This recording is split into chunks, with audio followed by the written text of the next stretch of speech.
المرسلين وخاتم النبيين ورحمة للعالمين وشفيع المذنبين والمخاطب بطه وياسين أبي القاسم محمد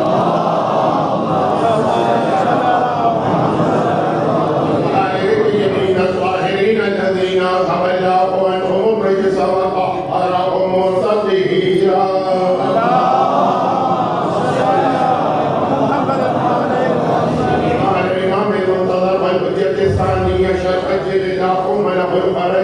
ولعنة الله على أعدائهم أجمعين من الأزل إلى الأبد.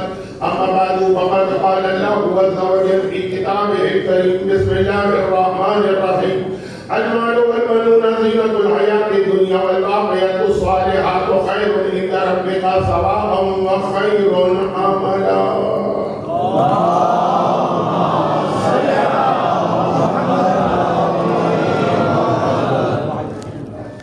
ایام شہادت فاطمیہ 1446 ہجری کے سلسلے کی مجالس جو دوسری روایت کے مطابق ہو رہی اور ہمارے یہاں ہندوستان اور پاکستان میں تو فی الحال دو ہی روایتیں مشہور ہیں، لیکن آپ میں سے جو حضرات ان تاریخوں میں کربلا معلیٰ یا ایران زیارت کو جاتے ہیں انہیں پتا ہے کہ 5 یا 6 تو مشہور روایتیں ہیں اور جو غیر مشہور روایتیں ہیں وہ تو ایک الگ موضوع. اور جیسا کہ یہ بھی آپ کے علم میں ہوگا، میں خاص وجہ سے یہ بات کہہ رہا ہوں کہ لاہور کو جو میں نے دیکھا تو بڑا مختلف پایا کراچی سے. کراچی میں اس وقت فاطمیہ کی یہ مجالس ہوتی ہیں تو بالکل آپ کو ایسا لگے گا جیسے محرم کا پہلا اشرا ہے اور شہادت کی رات اور شہادت کے دن آپ کو ایسا لگے گا کہ جیسے عاشورے کا دن. ہمارے بزرگ علماء کرام، ہمارے مراجع کرام مسلسل یہ تاکید کر رہے ہیں کہ شہزادی کی شہادت کی مجالس کو اسی انداز سے منایا جائے جس انداز سے آقا حسین کی شہادت کیوں کہ یہ ایک ہی سلسلہ آغاز شہزادی کے مظالم سے ہوا، اختتام کربلا میں آقا حسین کی شہادت پر ہوا. اس کا ایک حق ہے. ہمارے یہاں تو یعنی ہمارے یہاں سے میری مراد ہے کراچی میں نہ صرف یہ ہے کہ 10 بجے سے ہوتی ہے بلکہ دونوں تاریخوں میں 10 بجے سے ہوتی. اگر سب جگہ 10 نہ ہو تو 5 بجے تو ہوتی. یہاں مجھے اندازہ ہوا کہ 5 مجالس بھی شاید مومنین کے لیے زیادہ ہے، ہو سکتا ہے اس میں کچھ موسم کا دخل ہو، کچھ اسموک کے اندر مومنین کی عادت چھوٹ جائے، اس کا دخل ہو. لیکن ہر سال اس سلسلے کو بڑھائیے. یہ ایک بہت مختصر گزارش ہے جس میں خاص طور پر ہمارے موجودہ زمانے کے 2 بہت اہم ترین مراجع کی خصوصی تاکید ہے، کیونکہ میں نے غلطی کر دی تھی کہ اتنے بڑے موضوع کا انتخاب کیا تھا جو 2 مجالس میں مکمل ہو نہیں سکتا تھا اور موضوع شروع ہو چکا. اس لیے مجھے حتی الامکان اس موضوع کو کم از کم ایک معقول حد تک پہنچانا ہے، تو باقی تنقیدی باتوں کو چھوڑ رہا ہوں. شیطان کی پوری کوشش ہے کہ امام زمانہ کی فوج کو تباہ کرے اور شہزادی کونین کی زندگی کو 18 سال کی زندگی کو دے دے. تو پوری کوشش یہ ہے کہ لفظ کوشش معصوم کے لیے ٹھیک نہیں. پورا جہان شہزادی کا یہ ہے کہ امام زمانہ کی فوج کو بنایا اور بچایا جائے. اب یہ ایک ایسا موضوع جس پہ میں نے کہا کہ بہت ساری باتیں ہو سکیں گی، لیکن 2-3 اہم باتیں. آغاز ہوا تھا. اچھا یہ جو میں نے جملہ کہا کہ شہزادی کا یہ جہاد ہے، ویسے قرآن کی جس آیت کی میں نے کل تلاوت کی، آج کی اس کی تکرار کی، اس میں بیٹیوں کے حوالے سے پڑھا المال والبنون زینت الحیات الدنیا، تمہارا مال اور تمہارے بیٹے دنیا کی زندگی کے لیے تو بہت اچھے لگتے ہیں، لیکن آخرت میں کام آنے والی چیز والباقیات الصالحات خیر عند ربک ثواب، اللہ کی بارگاہ میں ثواب تمہیں ملے گا بیٹیوں سے، وخیر العمل، اور امید بھی انہی سے زیادہ کر. شرط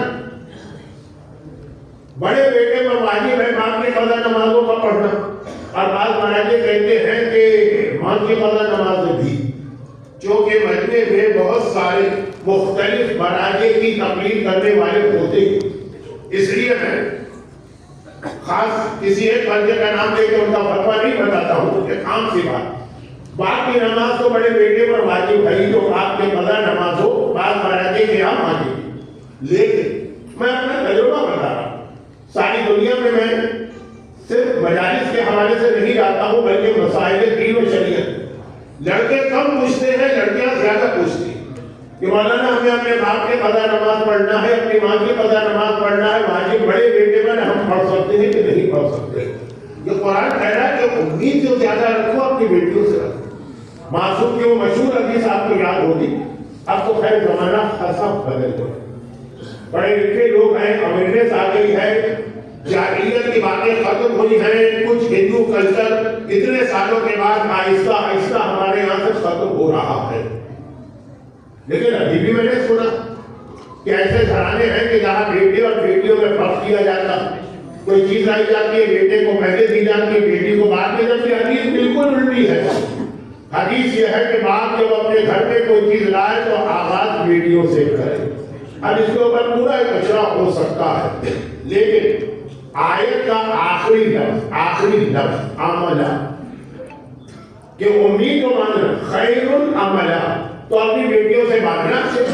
لڑکے بھی بیٹے بھی اچھے ہوتے ہیں, نیک ہوتے ہیں, خدمت کرتے ہیں, سب کچھ کرتے ہیں, لیکن قرآن کہہ رہا ہے کہ زیادہ امید بیٹیوں سے کرنا یہ ہو گیا ہر آدمی کی اپنی اپنی زندگی کا مسئلہ. مگر جہاں پورے دین کی بات آ رہی ہے وہاں اللہ کے رسول کو جو امید ہے وہ اپنی بیٹی سے ہے. اور اسی لیے کل میں نے قرآن کی آیت کا حوالہ دیا امید. اچھا, فاطمہ کے لفظی معنی کیا ہے؟ کاٹنے والی, منقطع کرنے والی. اب اس لفظی معنی کی تفصیل حدیثوں میں کئی انداز سے آئی کہ ایک نہیں کئی انداز سے فاطمہ جو ہے وہ منقطع کرنے والی ہے, کاٹنے والی. مثلا یہ آیا کہ چونکہ شہزادی ہر رزق سے اللہ نے کاٹا ہوا ہے, اس لیے فاطمہ. میں بات کو پھیلا نہیں چاہتا, پہلے ہی میرا اصل موضوع جو اب تک شروع نہیں ہوا, بہت بڑھ چکا ہے. کہا اس لیے بھی فاطمہ ہے کہ وہ اپنے شیعوں کو آتش جہنم اور عذاب خدا سے جدا کرے گی, منقطع کرے گی, کاٹے گی. اور اس لیے بھی فاطمہ کہ انہوں نے تمام کفار مکہ, مشرکین عرب اور منافقین مدینہ کی امیدوں کو کاٹ دیا. تو ہر ایک امید کر کے بیٹھا تھا کہ یہ رسول 40 سال تک ہو چکا ہے, کتنے سال اور جیے گا پھر ختم ہو جائے. اس کی تحریک, کتنی تحریک ہے دنیا میں ایسی کہ جو بانی تحریک ہوتا ہے وہ تحریک شروع کرتا ہے, اس کے مرنے کے چند سالوں بعد ختم. اب سب کو یہ امید ہے کہ ان کا بیٹا کوئی نہیں ہے, وارث کوئی نہیں ہے, کتنے سال یہ اور جیے گے, کس کے بعد یہ ختم ہو جائے گا. وجود فاطمہ نے, ولادت فاطمہ نے, فاطمہ کی اس دنیا میں آنے نے ان تمام کافروں کی, ان تمام مشرکوں کی, ان تمام منافقوں کی امیدوں کو کاٹ دیا ہے. خیر العملہ.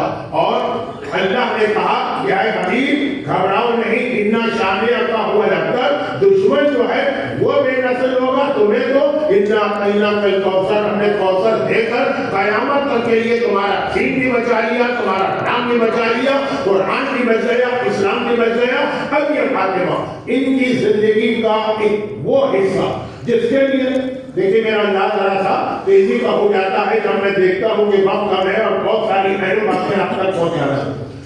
شہزادی کی زندگی کا وہ اہم ترین حصہ جس کے لیے کل میں نے ایک جملہ کہا تھا جو بظاہر ذرا سا توہین سر کا خود مجھے, اور وہ یہ ہے کہ اگر آپ پورے 12 اماموں کی محنت کو بنا دو ایک پلے میں رکھیں اور شہزادی کی زندگی کے اس حصے کو جسے میں نے کل شروع کیا آج مکمل کروں گا ایک پلے میں رکھیں گے تو شہزادی کا جو جہاد وہ 12 اماموں کے جہاد سے زیادہ ہو جاتا ہے. پہلی بات اس میں ہے اگر لوگ یہ سمجھے کہ میں حجاب کے موضوع پہ بات کر رہا ہوں, میں تو حجاب کے موضوع پہ بات نہیں کر رہا, میں نے کل بھی کہا تھا میں حیا کے موضوع پہ بات کر رہا ہوں. حجاب الگ چیز ہے, حیا الگ چیز. یقیناً حجاب حیا کا ایک حصہ, مگر اس حجاب کی اہمیت تمہیں سمجھے اس لیے کہ شہزادی کی شہادت کی وجہ سے آپ اتنا زیادہ حجاب کا موضوع سنیں کہ بعض اوقات آپ کے دل میں خیال آئے گا بس یہی ایک موضوع رہ گیا اور یہی ایک سیرت اضافہ ہے. موجودہ حالات آپ دیکھ رہے ہیں, چاہے وہ غزہ ہو, چاہے وہ لبنان ہو, چاہے وہ شام ہو, چاہے وہ فلسطین ہو, اور چاہے تمام دنیا کی تمام سازشوں کا ہدف انقلاب اسلامی ایران. طالبان نے ڈیمانڈ کی ہر طرح روزانہ